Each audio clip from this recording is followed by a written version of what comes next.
I don't want no oil, a spoil in my shoreline. I like fish much better than crud.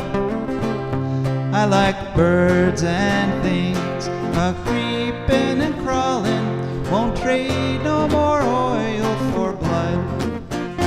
The sun done give us all we need to make this country run.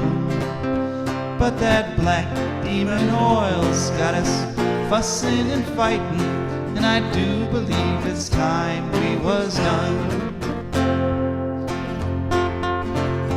I don't want them nukes run by them kooks who think radioactivity is fun. No more three-headed frogs or kids with leukemia. Nuclear power ain't fit for a dog. The sun done give us all we need to make this country run. But that nuclear power's got us fussing and fighting, and I do believe it's time we was done. No nukes! Good morning, Toledo, and good afternoon, Columbus, and good morning, Bowling Green, and hello to all of you on the internet listening wherever and whenever you are. My name is Joe DeMare, and I'm here with my earnest co-host, Rebecca Wood. Yes, and together Rebecca and I are about to craft an Or hour. sometimes sarcastic. There's sort of an alternation of earnest and sarcastic. Right, yes. So, which is why we've got you on the show, because obviously I'm not sarcastic enough. No. No. No. Too nice a guy, so sometimes sarcasm is needed. Yes. So, I've always felt so.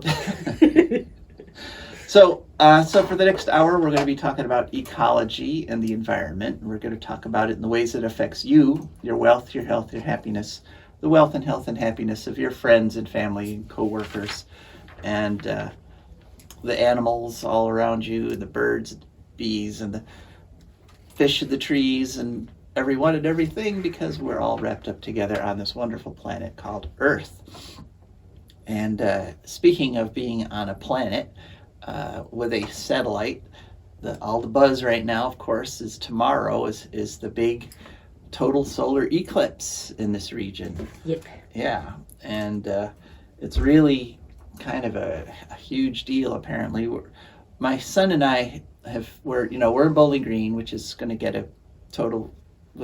totality for about 3 minutes, but if you head south, the totality gets longer, down to about Wapakoneta. It peaks at about 4 minutes. So my son and I actually went and we did a scouting run yesterday, and we found this secret spot, which is south of us, not as far as Wapakoneta, but we're going to get about 40 seconds more totality than if we stayed in BG. But it's a nice spot. It's out in nature. There's no artificial lights around, and there's some trees, but we've got a nice big clear area to view the actual eclipse. And that got me to thinking, because a lot of people are going to be watching this eclipse in a humid setting, like they're going to be watching it in the city, or Bowling Green, they're going to be watching it in the stadium there right next to I-75 at Bowling Green State University. Oh, well, first, actually, I forgot to tell you what the show's going to be. We're going to just chat for another 5 minutes or so, and you can join in at 877-909-1007 anytime, and tell us what you think or what you're planning to do about this eclipse. Are you going to watch it, or are you just going to stay in the house and, let's see, it's early afternoon, so I guess you could just be watching soap operas at that time. Or are you going to watch the eclipse, and if so, how and where? 877-909-1007. Then we're going to have an interview with Linda Seeley from Mothers for Peace over there in California. Then we'll hear from our advertisers and sponsors, and then we'll hear from Rebecca. And Rebecca, what will you be talking to us about, and why? I will be talking about the hops plant for National Beer Day. Ooh, National Beer Day. That sounds exciting. Yes. All right. And then it's Ecological News, and that will be our show. And as we say, hopefully at some point you'll be joining us at 877-909-1007. So, thinking about where we're going to watch it, it got me to thinking about being out in nature versus being in like human-made environments. And I came across this article from the American Psychological Association way back in May 2020. Turns out that nature is like really good for you.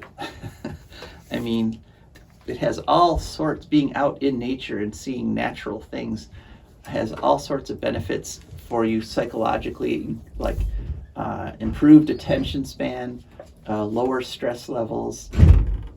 Just being in nature or just watching nature puts people in a better mood. Interestingly, it increases empathy and cooperation. And that was an interesting experiment where they had, they played a game where they kind of divided up a fishing resource. That was the game. But they had two groups of people, and one, they showed them both documentaries like the same length. One, they showed a documentary on human stuff, on architecture, and the other group, they showed nature documentaries.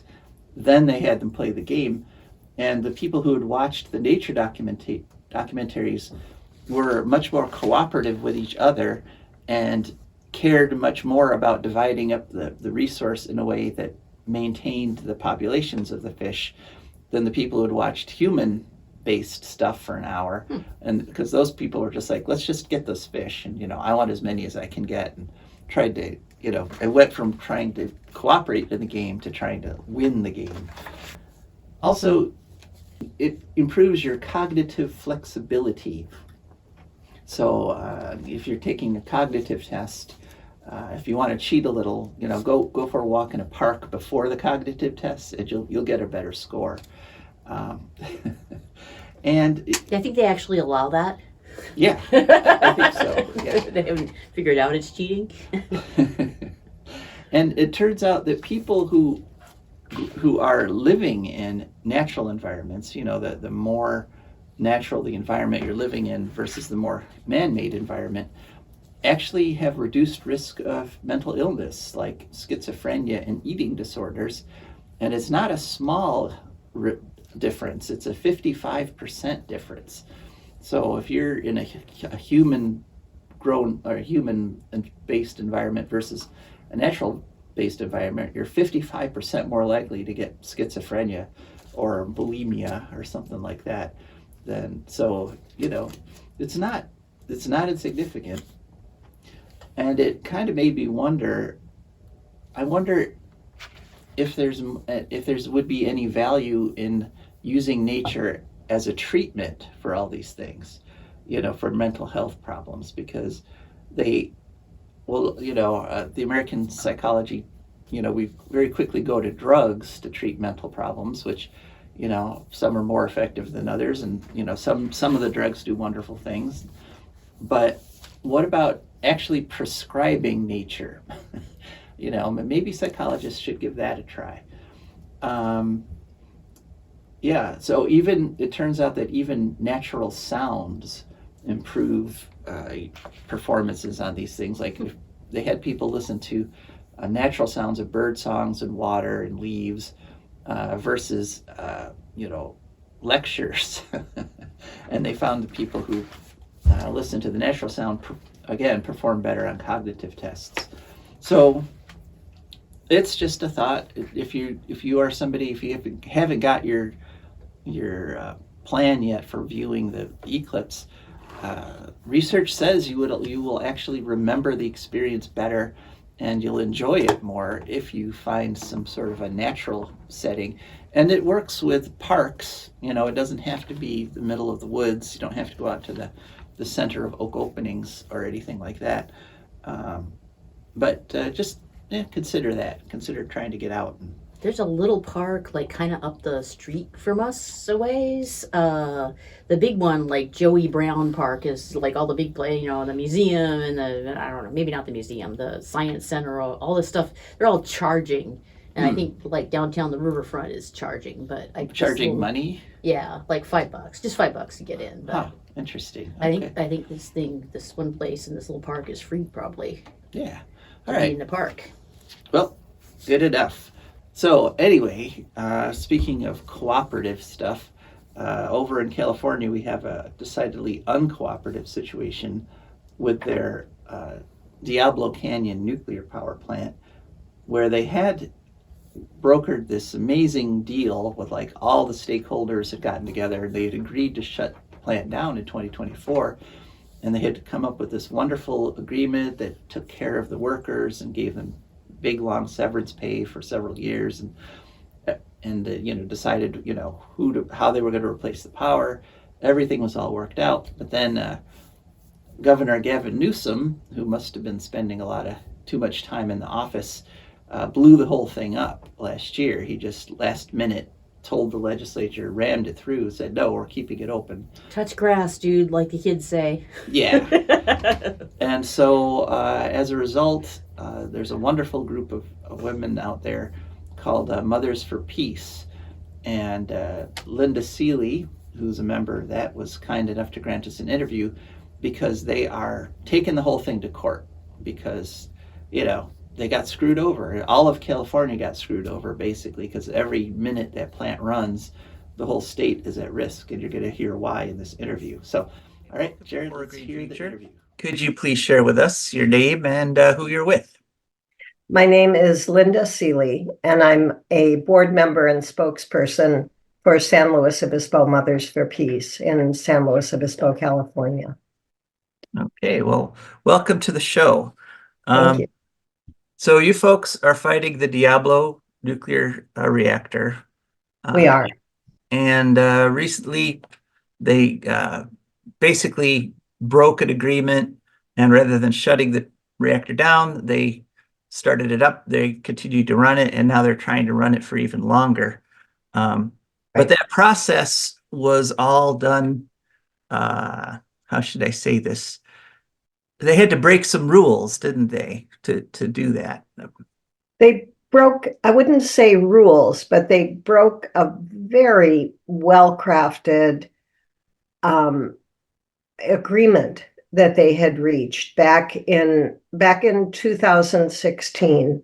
The state of California, the governor's office, PG&E, Friends of the Earth, two other environmental groups, the IBEW, the Electrical Workers Union, and Environment California, all came together and hashed out this very long agreement to shut down Diablo Canyon in an orderly way when the licenses expired. The license for Unit 1 expires this year in November, and Unit 2 next year in August. And there were a lot of, it was a complicated agreement. They arranged to give 25% bonus pay to all of the workers who would stay on the job at Diablo Canyon until it closed down, which is like 6 years. They agreed to give the county of San Luis Obispo $85 million to make up for lost revenue. They agreed to give the school system, I can't remember how many $1 million. It was a very costly agreement. Then what happened in August of 22, surprisingly, Governor Newsom started reaching out to our legislative body and saying, we need the power from Diablo Canyon or we're going to have blackouts in California. And so you need to keep it online for an additional 5 years after the license expires. So they crafted this legislation. Who knows when it actually got crafted and who actually crafted it? I certainly don't know, but there's a lot of speculation that it was crafted by PG&E, approved by Gavin Newsom, and then given to the state legislators about 48 hours before they were due to pass it. And it's a legislation about 350 pages long, and they didn't get a chance to read it. What they did was they gutted another bill that was up for passage. It was actually a bill about something about alcohol, but I can't remember what it was. Inserted the language about Diablo Canyon into that, and then passed it after midnight on August 31st, 2022.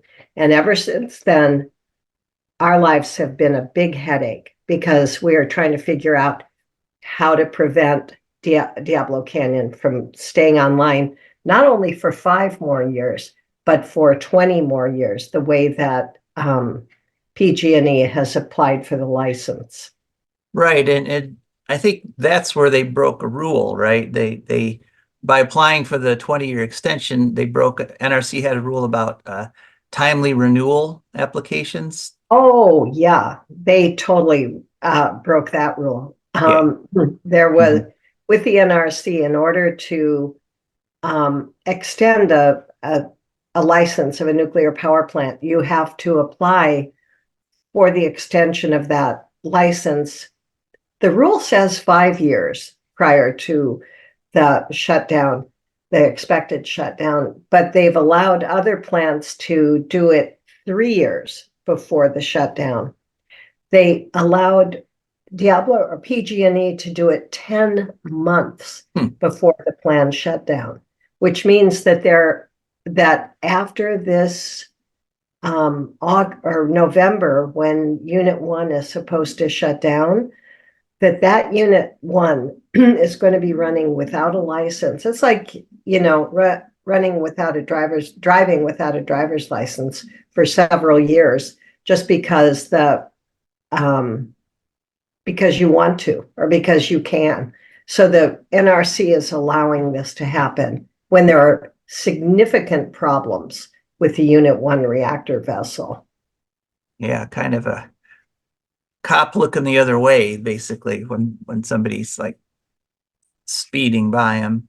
Yeah, so the danger, you said it's there's dangers with this reactor. One of them is embrittlement, right? That's right. Embrittlement, this is the Unit 1 reactor vessel, and it was manufactured in 1967. That's 57 years ago. When it was manufactured, they didn't know about as much as they do now about materials engineering and about the tensile strength of metals. So what they allowed, and you have to think about a reactor vessel is where the atomic reaction takes place. It's under a lot of pressure, number one. Number two, it's very hot. It runs at about 550 degrees all the time. Number three, it's subjected to tons of radiation. I mean, just incredible amounts of radiation.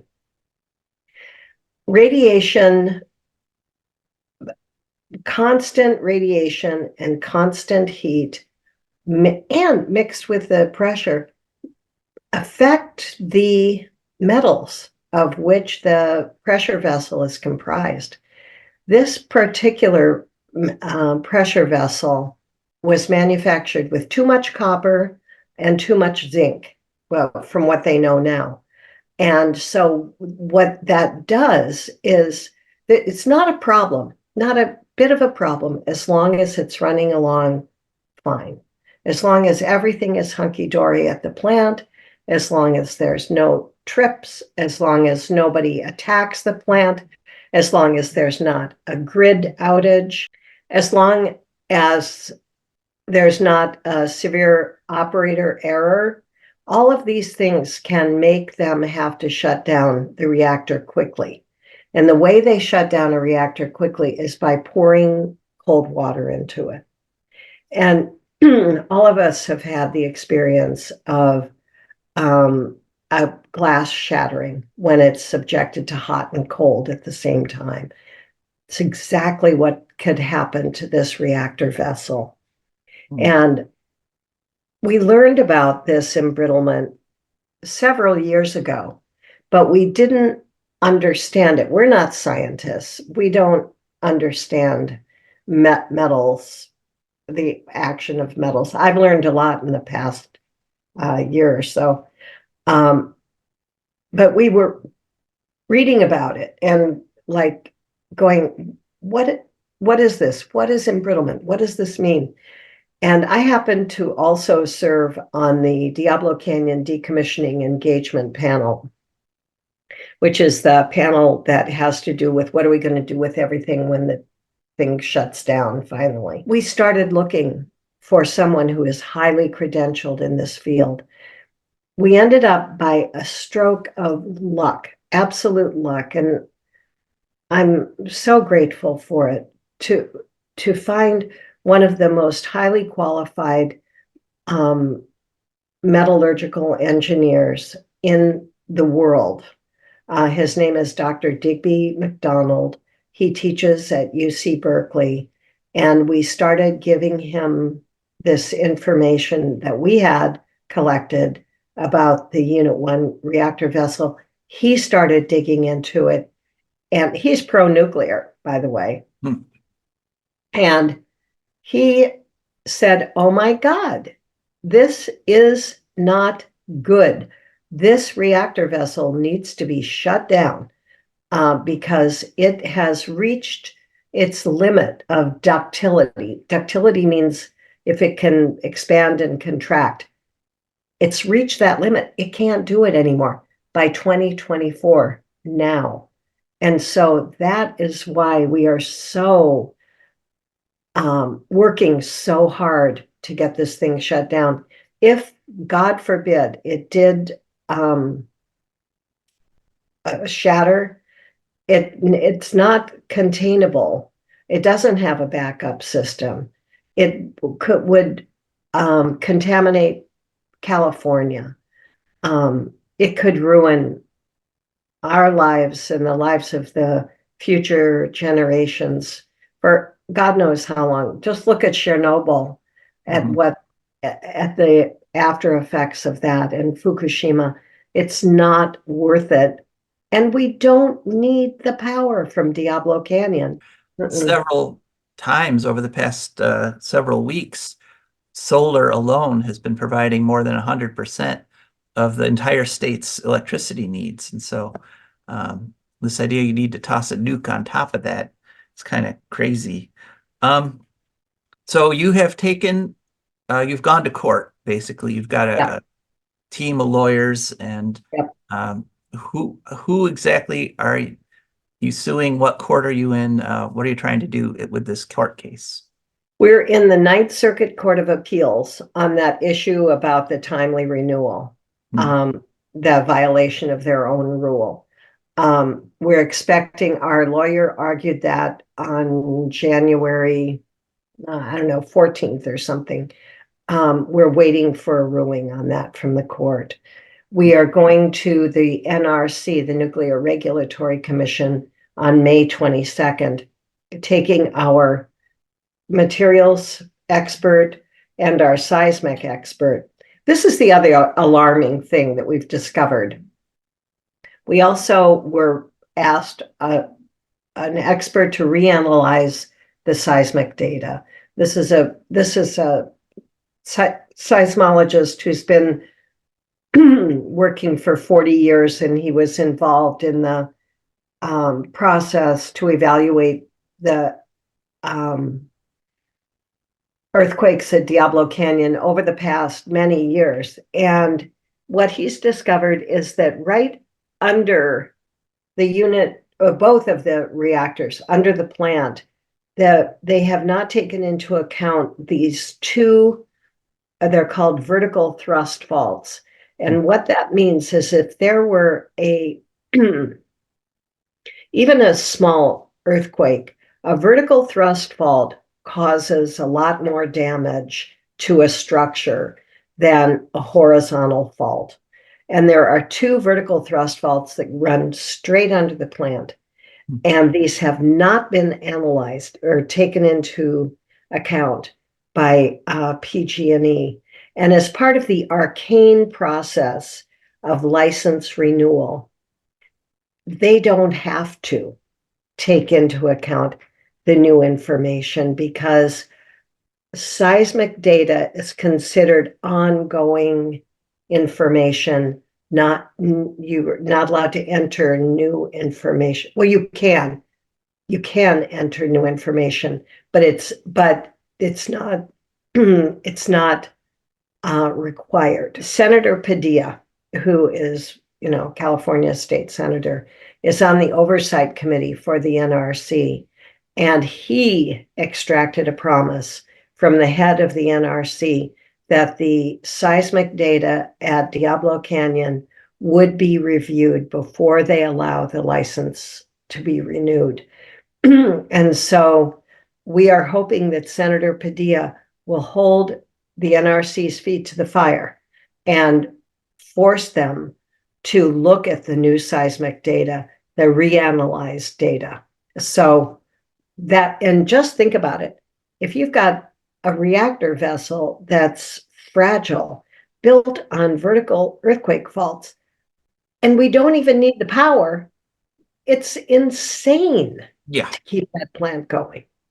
Yeah, it really is. Since you're with Mothers for Peace, I wanted to ask you, as a mother, what we're seeing around the country is a lot of nuclear misinformation being dumped on children, on students, and in college campuses. Basically, the government is investing a lot of money and the nuclear industry into basically misleading the youth of today about the dangers of nuclear.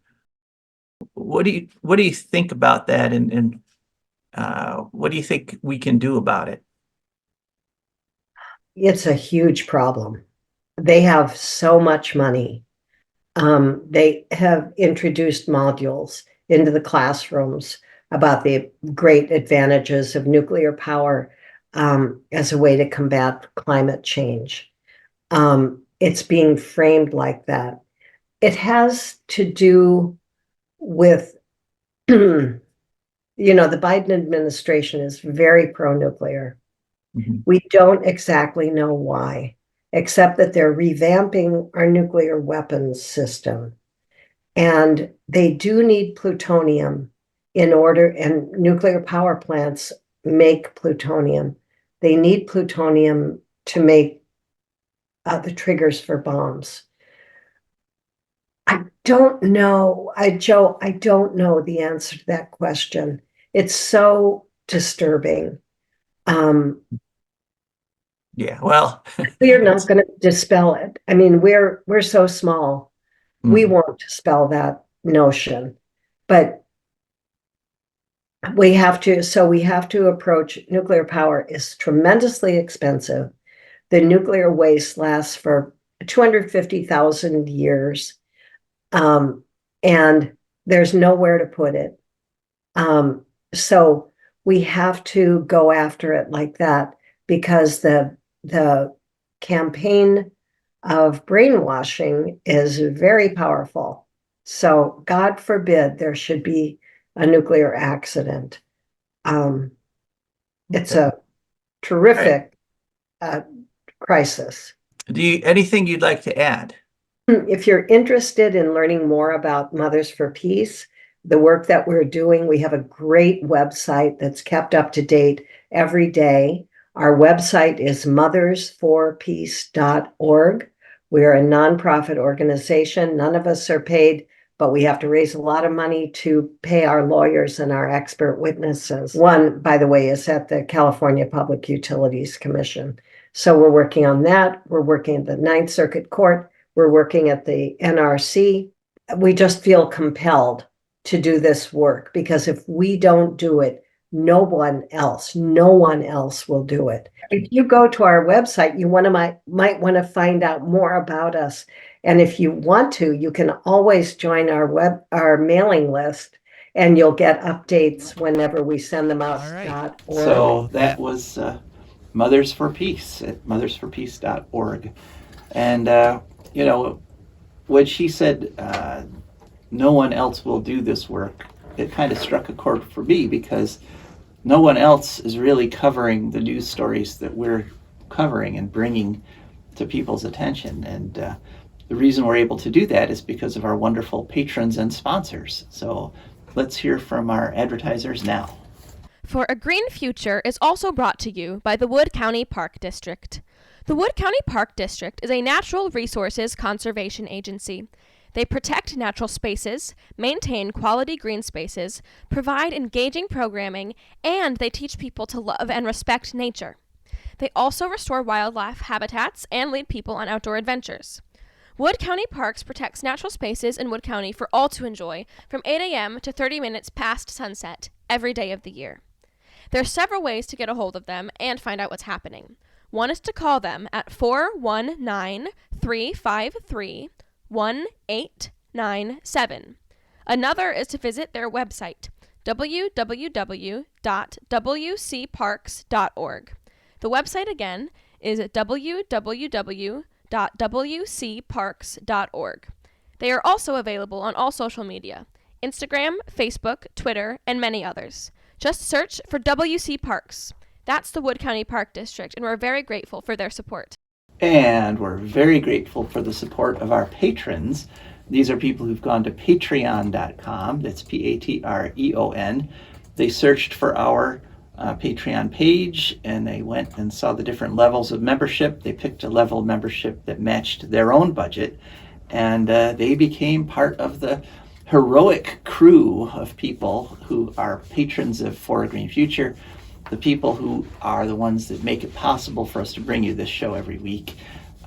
Won't you join them? Okay, and so now it's time for us to come on and get hoppy. Yes, it is. All right. Yeah, so today is National Beer Day, everybody. Woo! So, you're obligated morally to celebrate, I guess. I And think I have one can of beer in the back of my fridge. I will drink that today. yeah, you got to do it. So, yeah, it's June. I found an article from June of 2021 in the SierraNevada.com website, which I believe is a microbrewer of some kind. So, yeah, according to them, hops is a plant with green cone-shaped flowers, or flower clusters, or inflorescences. The species is Humulus lupulus, Humulus, So I'm just guessing. But yeah, if you break open the inflorescence, there is a yellow pod in it. It wasn't clear to me either this is called lupulin or it contains the substance lupulin. But yeah, the lupulin is the thing that has, it's a source of bitterness, aroma, and flavor in beer. So there's that. Some of the notable international producers are Germany, Czech Republic, New Zealand, and North America. In the U.S., especially Oregon, Idaho, and Washington, the Pacific Northwest, basically, because Humulus lupulus likes moderate climates, rich soil, and lots of sun, which they have, apparently. The rain doesn't hurt either. So yeah, it kind of grows at the same latitude in both the northern and southern hemispheres. So you've kind of got twin hops belts kind of circling the planet. Maybe they're hop suspenders since there's two of them. I don't know. But yeah, the lupulin, the little pod thingies, are actually glands which contain a resin, which has the effect of balancing out the sweetness of the malt. but it contains acids that are not soluble in water. So traditionally, you got to add them right at the end of the kettle boil, or sometimes I think maybe in the beginning of the cold part, the fermentation, because otherwise it'll all boil off and you won't have any cut the sweetness of the malt. So that's bad. So every year in the Northwest, they have the annual Hops Festival because different flavors of hops or varieties of hops have different flavors and can be mixed like spices, apparently. And at these festivals, you sample the aroma by taking one of these little pod thingies and crushing it between your palms and sniffing it. And then your palms are sticky. So I don't know. I picture them having some kind of special scent-free handy wipes to cleanse their palate, quote unquote, with. So that it must be kind of a mess. But yeah. Also, fun fact, zinger to end with, hops also have antimicrobial properties. So they kind of keep the bacteria down during fermentation because you only want a certain level of bacteria there, I guess. Well, you want yeast, Yeah. not bacteria. Right. Fascinating. Any home microbrewers out there that want to comment on, like, maybe tell us your favorite hop? Yeah. 877-909-1007. Correct, expand, affirm, whatever you want to do here. All right. We like to learn stuff. We sure do. Thanks, Rebecca. You're welcome. All right, now it's on to ecological news. So we got a fair number of stories to get through here today. Story number one, there's a new invasive species up there in Michigan, unfortunately. It's called Ficaria verna, or the common name is lesser celandine. And apparently it's got a pretty good toehold already. The infestation's from mid-Michigan over to Lake Michigan. And the biologists are saying it's spreading like wildfire, not wildflowers, wildfire. This is yet another garden escapee. You really don't want it to spread like anything. No, right. It's originally from Europe, and the problem with this plant is that it literally carpets the ground. It shades out everything else. It's like a solid green, it looks like a shag carpet, basically, of nothing but lesser celandine. And it grows among trees, it grows out in the open. It prefers wet places near rivers, and so a lot of the focus has been on trying to track the spread of it along rivers, but it can grow in dry areas too. And so they've started a big push to try to locate it and control it. But to me, this is a very frustrating story because what we continuously do is we wait until these invasives have a pretty good hold, are kind of established. I mean, if it's going all the way from the center of the state all the way over to Lake Michigan, that's a huge area. It's several counties. It's almost too late at that point. You want to catch it when it's in one county. And this is one of the few times that I think, the herbicides are good. Herbicides and pesticides are useful when you've got these new invasives basically corralled in a small area. Just bomb the heck out of it in order to keep them from spreading. We might already be too late for this. They are suggesting, meaning the state wildlife officials, are saying to go ahead and use herbicides on them now. But now you need literally tons and tons of herbicides to stop this. So just yet another invasive species coming and disrupting our ecosystems. Okay, so from that depressing story onto an upbeat story. And this story actually was all the way back from August of 2018 in Yale Climate Connections, but I wanted to bring it up because it's really important, and that is the Altamont Pass in California, the nation's oldest commercial wind farm, which initially opened up 30 years ago, has repowered. Okay, in other words, they took down their old turbines and put up modern ones, and they took down 1,500 turbines. That's how many turbines there were in Altamont Pass. And they're doing the same amount of power with 82.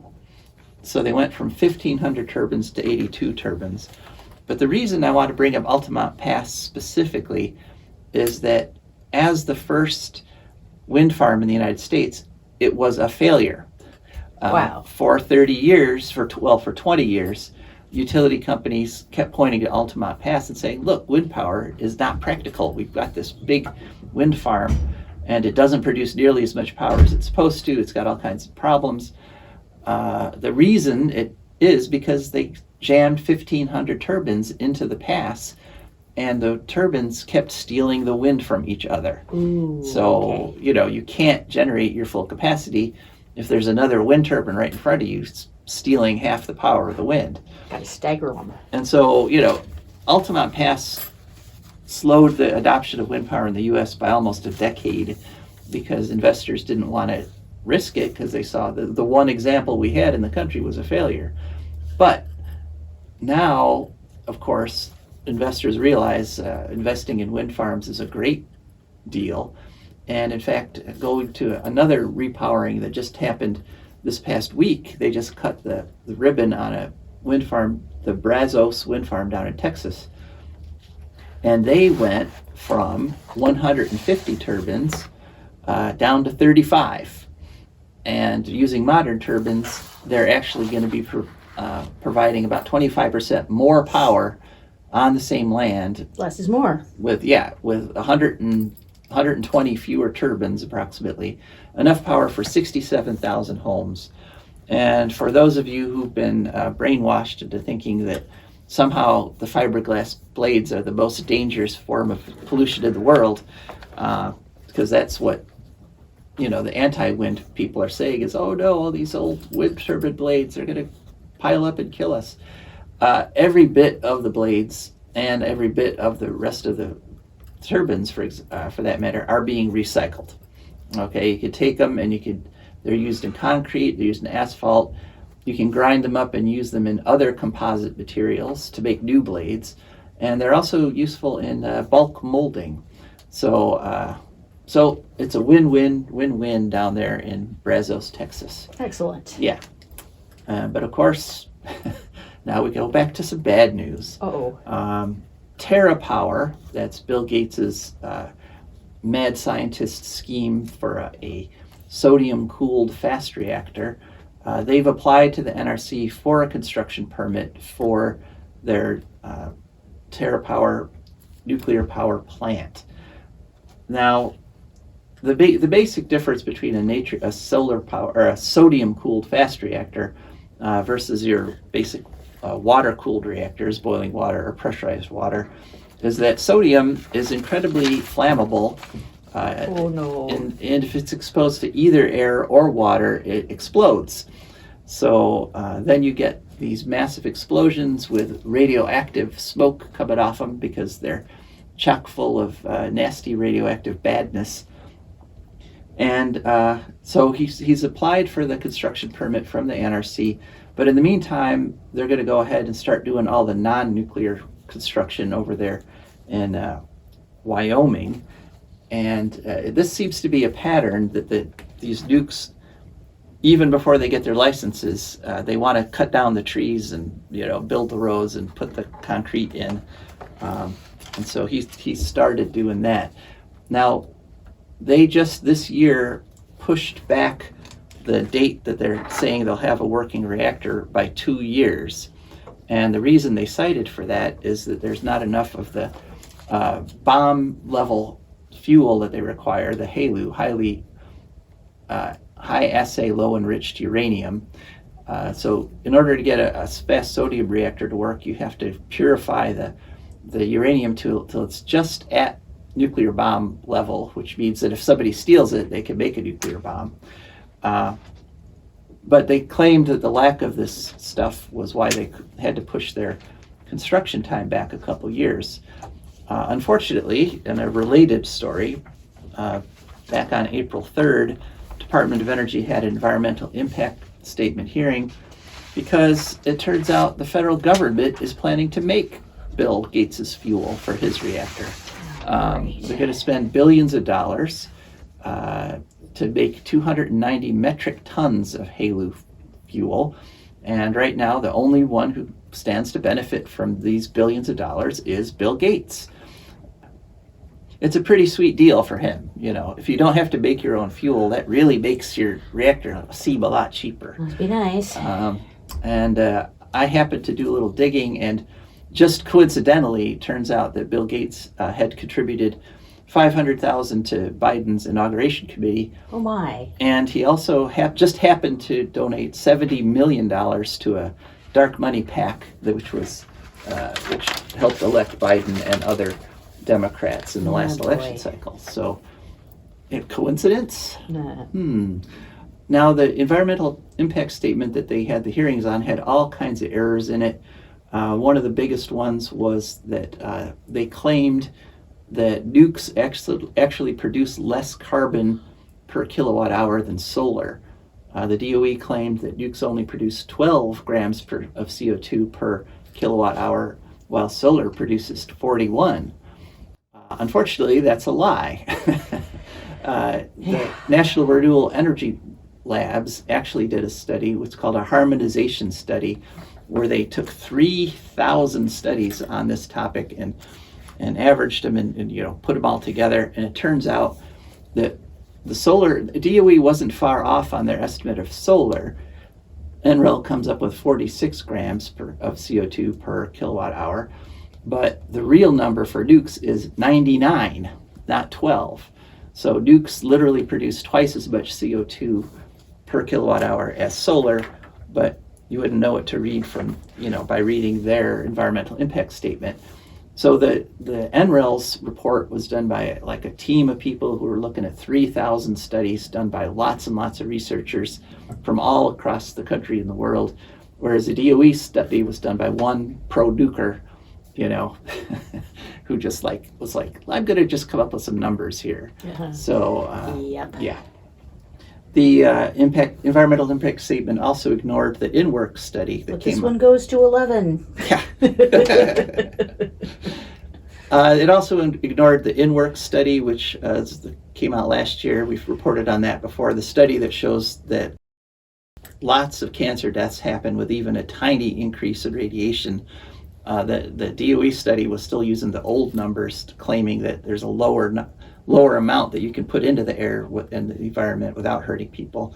And InWorks has pretty much blown that up. So we'll see if any of this, all this was part of the testimony at the hearing. We'll see if DOE pays attention to any of it or just ignores it all. Next story. So again, this is keeping with the good, bad story. Back to good. Right. Colorado. Wolves have been reintroduced. We wrote a story 2 years ago when the good people of Colorado voted to put wolves back into the ecosystems. It was a statewide referendum. I heard someplace they found a gray wolf in northern Michigan, but the lower peninsula, still the lower peninsula recently. Yeah, they found it by shooting it. Yeah, so Yeah, that was unfortunately. that was sad. Yeah. And we're on the upbeat part of the. Oh, sorry, So save yes, that for yeah. Well, maybe it has relatives running around the woods. That'd be nice. Yeah, maybe there's more. But anyway, the state of Colorado released 10 wolves into the environment, and it turns out 2 wolves had migrated in from outside the state on their own. So together, those 12 wolves have made a pack, and they've all been radio collared. And it turns out that the people keep asking the state for the GPS data. It seems like mostly because they want to go shoot the wolves. Yeah. But the Colorado won't release exactly where these wolves are, but they're in the western part of the state. No doxing wolves. Right. And Republican state legislator Richard Holtfort, he's from East Colorado, so these wolves aren't even near where he represents. He got on the floor. He grilled the DOE about where exactly he could find the wolves, and they wouldn't tell him. So he said, "For your record, wolf release was a dismal failure for Colorado ranchers," which I guess means it was successful. It's a successful wolf release. I read one guy lost a calf and he's going to get compensated by the government is what happened. Yeah, one That's calf. their Yeah. rampaging wolves there. Yeah, so, all right. But And most likely it was sickly. so you can, once again, hear and see wolves in Colorado, but, you just have to do it naturally. You're not going to be able to do it by tracking their radio collars, thankfully. Okay, off to the Netherlands. And there was a big meme back on April 6th that went around the internet because Greta Thunberg was arrested again. And this meme this picture shows her being painfully, violently arrested by police. They've got her in this hold where they're twisting her arms, and she's obviously in pain. They actually arrested her twice, once in the morning, and then she went back and rejoined the protest, and they arrested her again. And this protest was by Extinction Rebellion. We've reported on them before. They were blocking the road that led to The Hague, which is where the Parliament building is in the Netherlands. And this is a mounting protest and calling for an end to Netherlands government fossil fuel subsidies.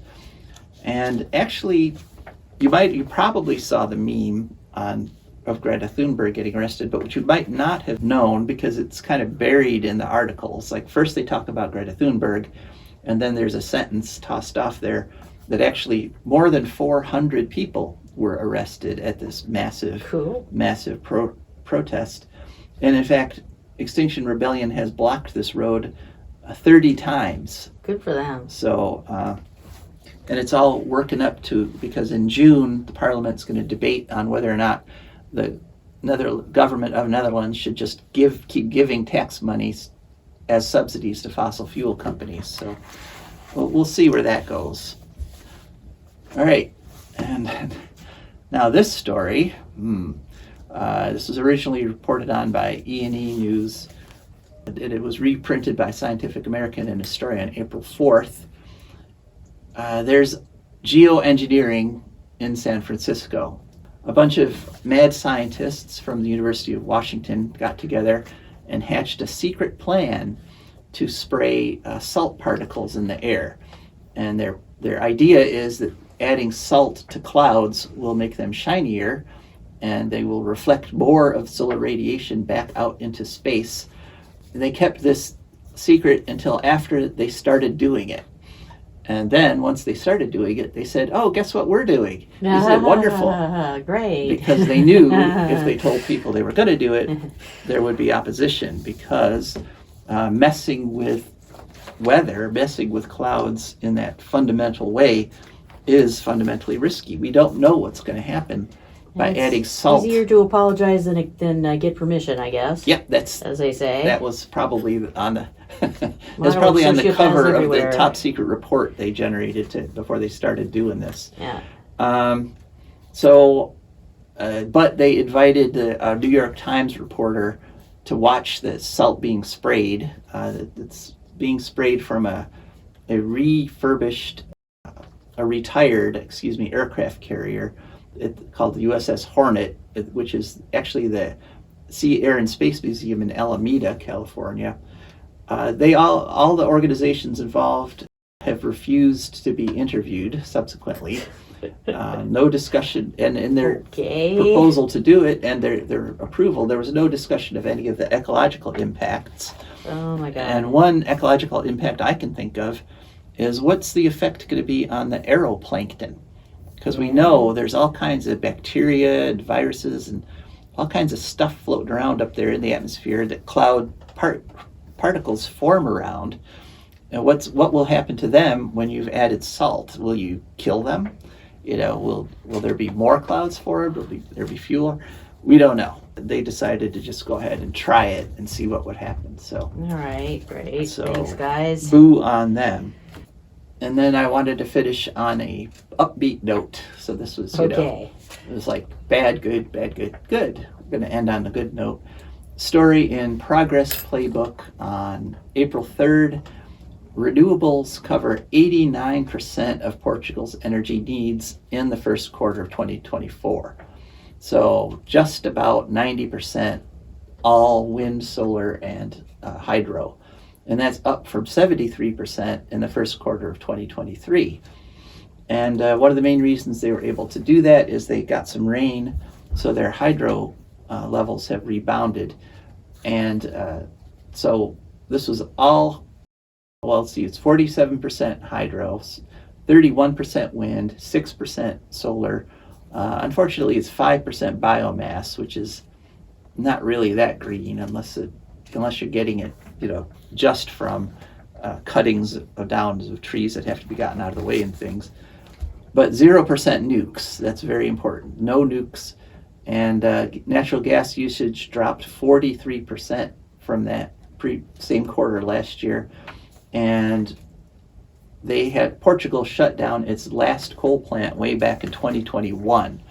So once again, we see countries with no nuclear who decide to go into renewables do it faster and better than countries that are still like hanging on to these anchors of the nuclear power plants. But Uruguay is essentially 100% renewables right now. They've been going I believe it's 8 months straight, 100% wind, sun, and hydro. So it can be done all over the world. It is being done. Unfortunately, as long as we keep changing the whole government to supply Bill Gates with his nuclear fantasies, it's slowing the process here. But it's still happening all over the world, and so there's still hope. That's what I wanted to end on, was a hopeful note.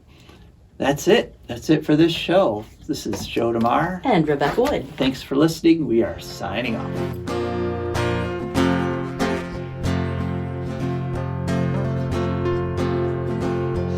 I don't want no oil, a spoil in my shoreline. I like fish much better than crud. I like birds and things a-creeping and crawling.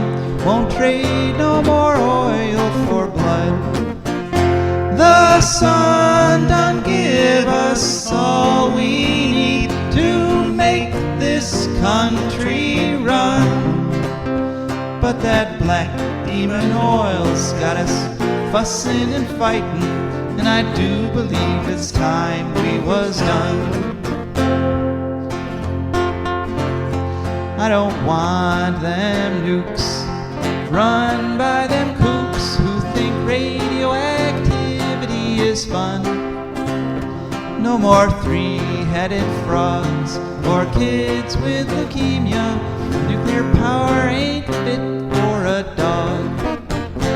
The sun done give us all we need to make this country run. But that nuclear power's got us fussing and fighting, and I do believe it's time we was done. No nukes!